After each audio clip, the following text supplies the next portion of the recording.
नमस्कार दोस्तों, मैं आपका स्वागत करता हूं affair of world 28 by Ayush Gautam. आप सबसे ही पढ़ रहे। आज हम बात करने वाले हैं एक ही बहुत ही इम्पोर्टेंट टॉपिक के ऊपर। रशिया ने पाकिस्तान को JF-17 फाइटर जेट्स के इंजन सप्लाई करने का डिसीजन लिया है। उस पर कांग्रेस ने पीएम मोदी की पर्सनलाइज्ड डिप्लोमेसी को फेल बताया है। चलिए फुल डिटेल में समझते हैं आखिर क्या हुआ और क्यों हो रहा है। तो सबसे पहले ये जान लेते हैं कि JF-17 फाइटर जेट क्या होता है।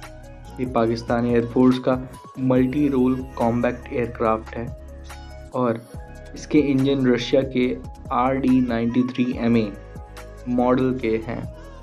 ये इंजन पाकिस्तान की आर्मी कैपेबिलिटी को बूस्ट करेगा। इंडिया ने रशिया से कहा था कि वो पाकिस्तान को ऐसा मिलिट्री हार्डवेयर सप्लाई ना करे, लेकिन रशिया ने अपने स्ट्रैटेजिक इंटरेस्ट को ध्यान में रखते हुए सप्लाई करने का फैसला किया। अब बात करते हैं कांग्रेस के रिएक्शन पर। कांग्रेस का कहना है कि ये पीएम मोदी की पर्सनलाइज्ड डिप्लोमेसी का बहुत ही बड़ा फेलियर है।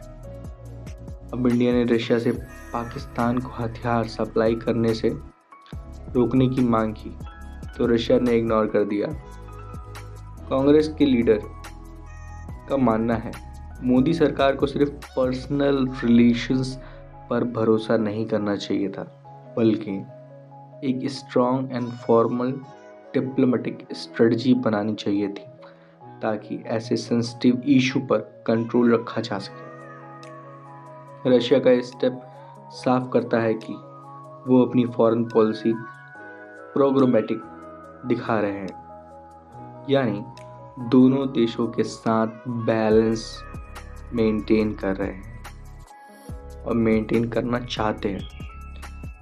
इंडिया रशिया के लॉन्ग स्टैंडिंग स्ट्रेटजिक पार्टनरशिप पर ये असर डाल सकता है। इंडिया को अपनी फॉरेन पॉलिसी और डिफेंस स्ट्रेटजी में बदलाव करने पड़ेंगे, चेक करना पड़ेगा कि ताकि फेलियर्स और ऐसे चैलेंजेस ऐसे इन सबको बेटर हैंडलिंग करी जा सके। सरकार ने अभी तक इस मुद्दे पर कोई डायरेक्ट स्टेटमेंट नहीं दिया है, लेकिन ऑफिशियल लेवल पर रशिया से बातचीत जारी है। लेकिन अपोजिशन का कहना है कि इंडिया को अपनी डिप्लोमेटिक स्ट्रेटजी को और मजबूत बनाना होगा, क्योंकि पर्सनल रिलेशंस से ये कॉम्प्लेक्स इंटरनेशनल इशू ठीक से मैनेज नहीं हो पाते।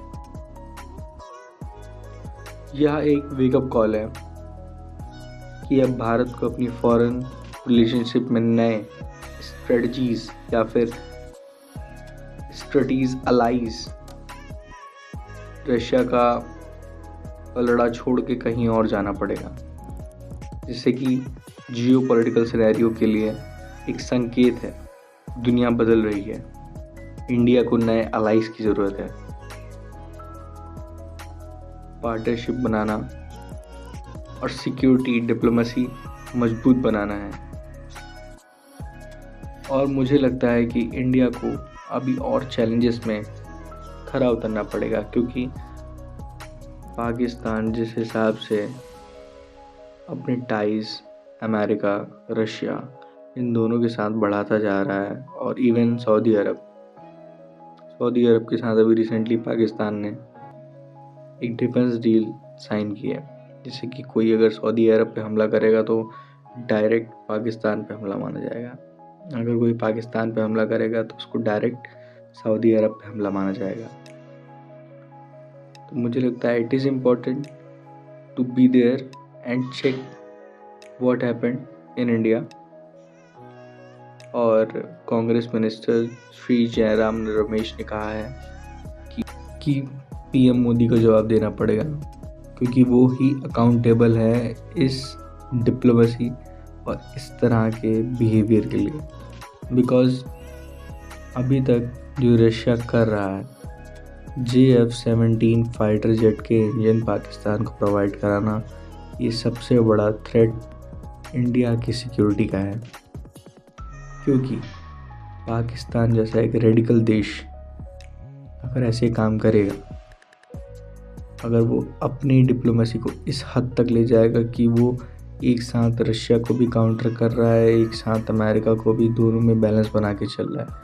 जो काम पहले इंडिया क्या करता था अब वो पाकिस्तान कर रहा है। तो आपके विचार क्या हैं इस पे, आप मुझे ज़रूर बताइएगा। कमेंट बॉक्स में अपना ओपिनियन लिखना मत भूलिएगा। अगर आपको वीडियो अच्छा लगा तो लाइक कीजिए, शेयर कीजिए, सब्सक्राइब करना मत भूलिएगा।